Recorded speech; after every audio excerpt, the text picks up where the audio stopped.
Olá, bem-vindos novamente. Terceira parte da nossa lista 6, conforme eu tinha prometido. Agora nós vamos abordar um pouquinho sobre a porcentagem e os números irracionais. Já é um pouquinho essa parte dos números irracionais, matéria de 8º ano. Mas como é uma coisa simples, eu achei que era interessante nós trazermos para essa lista dessa vez. Bom, vamos nos concentrar agora, em primeiro lugar, na parte da porcentagem. A porcentagem, como já foi mais de uma vez dito, ela é importante porque ela tem a ver com a educação financeira. Ela justamente vai trazer para vocês a ideia de como trabalhar no comércio, como você trabalhar com seus pagamentos, rendimentos, dívidas, enfim, tudo envolve o conceito de porcentagem, que é por 100. Então, hoje eu vou passar para vocês, além de eu mostrar o que está sendo pedido no exercício, que é apenas vocês fazerem a representação decimal, também vou aproveitar para já dar uma palhinha de como podemos calcular a porcentagem usando o que já vimos nas aulas anteriores e nessa também. Então, vamos lá. Primeira parte, 15% de R$600. Antes de mais nada, o que eu pedi no exercício? Que vocês me dessem a representação decimal. Então, primeiramente, nós vamos indicar aqui qual é a fração decimal. Se nós estamos falando de porcentagem, sempre vai ser denominador 100. Por 100, sobre 100. Segunda coisa, também foi falado em uma das listas que você podia transformar uma fração decimal em número decimal, quer dizer, número com vírgula. Como é que nós pensaremos? Se eu tenho 2 zeros, eu vou ter 2 casas decimais, portanto, vai ficar 0,15. Então, quando eu falar em 15%, eu estou falando também em 0,15, ou ainda 15 sobre 100. E para eu calcular isso de uma quantia? Bom, eu tinha falado com vocês na outra aula que existiam algumas maneiras, deixei até um texto na lista anterior. Então, eu vou mostrar aqui para vocês 2 modos de fazer. Primeiro modo, você vai decompor isso. Nós sabemos que 15% é o mesmo que 10% mais 5%. A gente pode desmembrar. 10% é uma das porcentagens mais básicas. Quando você pede 10% de alguma coisa, você sempre vai dividir por 10. No nosso caso, nós vamos cortar um zero.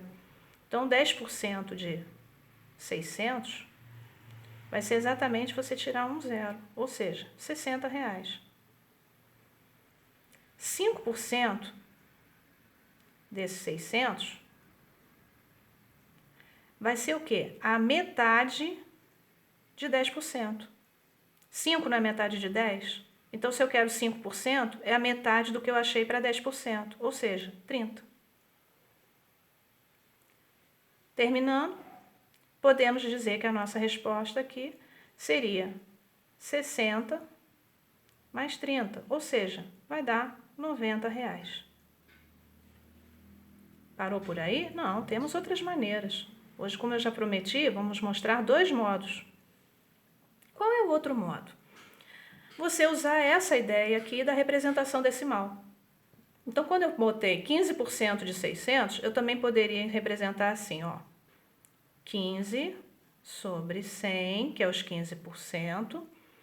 Esse D na matemática aqui, no português é uma preposição, na matemática está associada à multiplicação. Então, você vai lá e coloca 600. Aí você vai fazer uma simplificação básica. Cortar os 2 zeros daqui com os 2 zeros do 100. Essa simplificação pode ser feita sim, não tem problema nenhum. E termina fazendo a conta que sobrou. O que sobrou para a gente fazer? 15 vezes 6. 600 já foi simplificado com 100, então 15 vezes 6. 6 vezes 15 são 90. Olha como é que deu a mesma resposta. Caminhos diferentes. Bom, já que a gente está falando sobre isso, vamos um pouco além. Não foi dito que 15% também é 0,15? Então, nós poderíamos também indicar essa porcentagem como 0,15 vezes 600. E ao efetuar a conta, 90 também. Viram como não é difícil? Você tem duas formas de fazer bem práticas aqui, só para começar. Existe uma outra que envolve regra de 3, mas eu acho que é interessante a gente começar por essas que são mais básicas. É você desmembrando a potência em potências mais fáceis, como 10%, 5%, 25%, 50%. Você vai tentando fazer um jogo com elas. Se não for possível, você achar que vai ficar mais difícil, você pode ir para o cálculo direto. O que é o cálculo direto? Você pegar a frase aqui e traduzir para a matemática. Como? 15%, 15 sobre 100. D é vezes a quantia que foi informada, né, que foi necessária. E aí você depois, se puder, faz a simplificação cortando os zeros. Se não puder, numa próxima aula eu prometo que eu trarei um exemplo diferente. E aí faz a multiplicação que sobrou. Claro que vai dar sempre o mesmo resultado. Se vocês não quiserem usar a forma fracionária de 15 sobre 100, pode usar também a forma de número decimal, 0,15 vezes 600. E aí você vai chegar na mesma resposta. Até com calculadora daria para fazer. Mas não chegamos só nisso à toa. A gente também quer comentar a outra parte, que é dos números racionais e dos números irracionais. Eu trouxe uma tirinha para a gente começar. Essa tirinha ela diz respeito a uma situação mais para fazer uma piadinha. A professora, no caso, né, chegou para a Mônica e perguntou se ela tinha encontrado a raiz quadrada que ela tinha pedido. E ela pegou e apresentou uma árvore com aquele desenho ali meio tentando dar a ideia de uma raiz quadrada da árvore. Só que nós sabemos, porque vocês já aprenderam na escola, que não é isso. A raiz quadrada, ela passa por muitas outras noções. Ela tem a ver justamente, inclusive, com os números quadrados perfeitos. Eu coloquei uma tabela para vocês aí na lista, para justamente ajudar a pensar. Então, vocês reparem que a potência e a raiz quadrada são operações inversas. Elas conversam entre si sempre na mesma ideia, de um número vezes ele mesmo. Então, por exemplo, por que a raiz de... Vamos pegar um exemplo aqui. 64. Por que a raiz de 64 é igual a 8, como a gente pode ver aqui na nossa tabela? A raiz de 64 é 8 porque justamente o quê? 8 ao quadrado é 64. O que é 8 ao quadrado? 8 vezes 8. Você repete o número. Então, a ideia que vocês tiveram até o momento são de números assim, tranquilos, né? Você vai multiplicando como na tabuada. Mas, o que são esses números? São números racionais, são números possíveis, são números que podem ser representados através de frações. Isso seria a definição mais prática. Dentre os números racionais, vocês têm os números inteiros, que vocês aprenderam no 7º ano. O que são os números inteiros? Vocês têm os positivos, você tem o zero, que é neutro, e você tem os negativos, que indicam dívidas. Mas também não podemos deixar de incluir os números decimais. E entre os números decimais, por incrível que pareça, você tem os decimais exatos, como 0,2, 0,34, 0,5 e por aí vai. E você também tem os chamados decimais periódicos, aquela dízima periódica que quando você vai fazer uma conta nunca para de dar o mesmo número. Pois é. Então você indica assim, por exemplo, com um tracinho em cima. Ou coloca o número umas 3 vezes e reticências. Então 0,7 é o mesmo que se fosse 0,7777 e nunca vai parar. É infinito? Sim, mas é o mesmo número que se repete. Outro exemplo, 0,894. Significa que quando essa conta da fração foi feita, para achar o número decimal correspondente, ficou 0,894, 894 e foi repetindo. Mas os irracionais não. Os irracionais, eles se encaixam exatamente naquelas brechas que você observa aqui na tabela. Repara que aqui, olha, raiz de 1 é igual a 1, raiz de 4 é igual a 2. Cadê aqui nesse meio a raiz de 2 e a raiz de 3? Pois é. Como é que eu vou saber dizer qual é a resposta? Se eu responder 1, eu estou errando. Mas se eu responder 2, eu já estou passando do valor. Porque a raiz de 4 é que é igual a 2, porque 2 vezes 2 são 4. Então, a gente tem que pensar o seguinte, como é que a gente vai fazer com elas?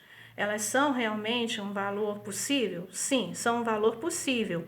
Mas como eu indiquei aqui para vocês, elas são decimais, não exatos e não periódicos. Ah, confundiu tudo, né? Vamos pensar. O que é a raiz quadrada de 2? Na calculadora, vocês vão perceber que é 1,41421 e vai infinitamente, porque quanto mais dígitos tiver a sua calculadora, mais números vão aparecer. Então, a parte decimal é infinita. Os números não se repetem como na dízima periódica, não ficaria assim, 1,444 não. Botei um pequenininho aqui que vocês já vão aprender qual é o nome dele. O nome dele é uma letra grega, para começar. Ela aparece assim, a gente escreve, quando vai fazer a escrita dela, a gente coloca 2 tracinhos e um tio em cima. O nome dela é Pi, é uma letra grega. Ela representa um número que é uma constante. O que é uma constante? Sempre que você fizer uma determinada operação, você vai encontrar um valor de Pi. Então, no caso, para obter Pi, que isso aí já é antigo, né? Da geometria bem antiga, Pi está associado normalmente a medidas de circunferência e de círculo. Não vou explorar isso hoje, a gente só está dando a primeira ideia para vocês. Então, toda vez que você falar na matemática π, né, o valor de π, você vai estar falando em pelo menos 3,14. Normalmente a gente para na segunda casa decimal, que já é uma boa precisão para trabalhar. Mas será que para por aí? Então quer dizer que tudo quanto é raiz é um número irracional? Não. As raízes exatas são números racionais. Raiz exata. Agora, quando você tiver raízes não exatas, como raiz de 2, raiz de 10, menos a raiz de 35, o próprio valor do π, não, aí você está falando da classe de números irracionais. Então, essas raízes que eu coloquei para vocês aqui na tabela, que eu dei uma tabela grande para vocês, elas são todas números racionais, porque elas são raízes quadradas exatas. Elas vêm de uma potência que vai dar exata. Mas, se você estiver falando de uma quantia, como por exemplo, raiz de 50, raiz de 10, não, aí já não pode pensar dessa maneira, porque você repara que elas estão em intervalos. Você repara que, por exemplo, de 9 passou para 16. Eu não tenho raiz de 10, raiz de 11, raiz de 12, tudo isso é número irracional. A raiz de 35, aí você vai procurar por aqui também. Cadê a raiz de 35? Ah, aqui é 36, aqui é 25. Então, de 25 até 36, nós temos diferentes números que não terão raiz quadrada exata. São os irracionais. Vou fazer uma demonstração para vocês aqui rapidinho. Vou pegar a calculadora, só para vocês poderem observar exatamente isso que eu estou falando. Vou colocá-la aqui. Vamos acertar aqui para poder o foco ficar direitinho, vocês poderem enxergar. Vamos lá. Vamos analisar a raiz de 2. Ela já foi informada, mas vamos fazer a raiz de 2. Como é que ela funciona? Você vem aqui no sinal de raiz, digita 2 igual, olha lá, 1,41421356624. Essa daqui tinha esses dígitos até esse limite, foi um pouco além do que o exemplo aqui que foi passado. Vamos ver outra situação aqui para vocês. Na calculadora, aqui, dependendo da calculadora de vocês aí, tem esse sinalzinho aqui embaixo. Esse sinalzinho é o π. Se você der o igual agora, olha lá, 3,141592653,6 e vai além. Eu já ouvi falar de um japonês que ele criou um software que fazia cálculos e ele chegou a 1 milhão de casas decimais para o valor de π. Você vê que ele foi desenvolvendo, lógico, não vai parar nunca, né? Porque ele é justamente ligado a isso. Há infinitas casas decimais, fique bem claro isso. É diferente da dízima periódica. A dízima periódica, o número se repete, é um período que se repete. Já o número irracional, não. a parte decimal é infinita, com diferentes números. Agora vamos pensar a raiz de 50. A raiz de 50, vamos lembrar como é que faz mesmo? Vou limpar aqui o visor. Você vem aqui no sinal da raiz, você digita 50, dá o igual. Olha o que apareceu. 7,07106781119.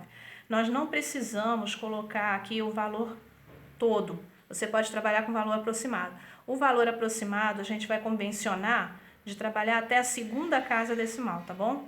Então é 7,07. Lógico que isso aqui continua. Bom, vocês devem ter observado que eu botei um tio em cima do igual. Esse tio significa aproximadamente igual. Então, toda vez que tiver um valor aproximado, você já sabe que pode indicar dessa maneira. Agora, quando eu perguntei aqui, a raiz de 50 está entre que números? É você olhar, vamos retirar ela agora aqui, é você olhar exatamente essa tabela. Olha bem as raízes aqui todas.